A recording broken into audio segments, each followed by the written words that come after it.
আমরা গাজরটা ঘষে নিয়েছি, এখন আমরা পটলটা ঘষে নিচ্ছি।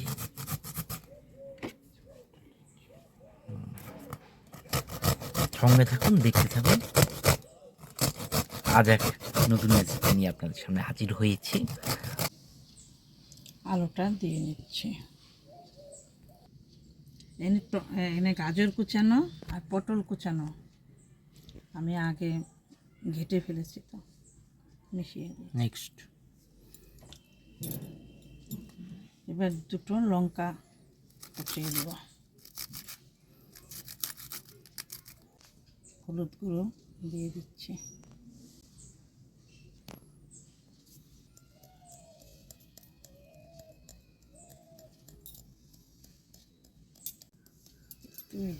দেখ। এখন আমি তিলটা দিয়ে নিচ্ছি।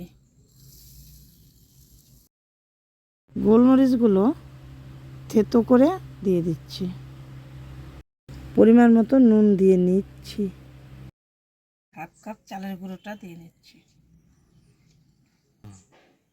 চা চামচে 3 চামচ দিয়ে নিচ্ছি বেসন। আমি সব কিছু দিয়ে ভালো করে চটকায়ে মেখে নেব। এখন আমি স্বাদ মতো চিনি দিয়ে দেব।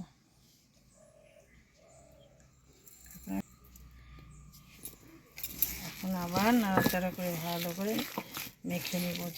5 মিনিট রেখে দেব। তারপর আমি গোল গোল করে বল করে করে তেলের মধ্যে ছেড়ে ছেড়ে ভেজে নেব।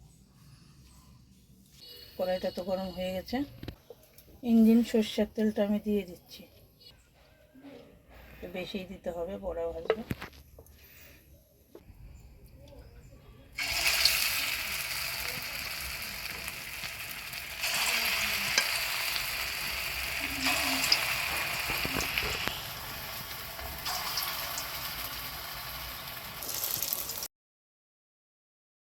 বড়াগুলো ভালো করে উল্টে পাল্টে ভাজতে হবে, হালকা লাল লাল করে।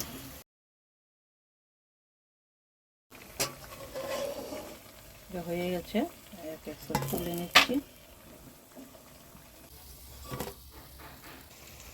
এখন আমি একে একে তুলে নিচ্ছি।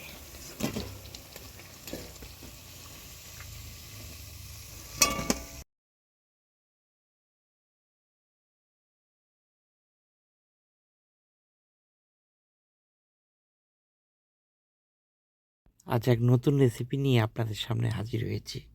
আজকে অসাধারণ একটি রেসিপি, যে রেসিপি আপনাদের অবশ্যই তৈরি করে খেতে হবে, তা না হলে আপনি কিছু মিস করতে যাচ্ছেন। তো আমাদের এটি আজকে গাজর দিয়ে হয়েছে, এইটুকুই বলে রাখলাম, বাকিটা আপনি আমাদের ভিডিওতে দেখে নেবেন। আর সম্পূর্ণ ভিডিও দেখবেন এবং বানিয়ে তৈরি করবেন। অসাধারণ হয়েছে, আমি একটা টেস্ট করে একটু পরে জানাচ্ছি কেমন হয়েছে। অসাধারণ মুচমুচে হয়েছে, দারুণ, এক কথায় অনবদ্য।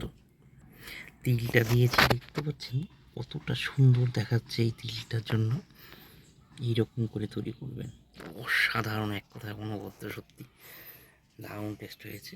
আপনারাও করে খাবেন।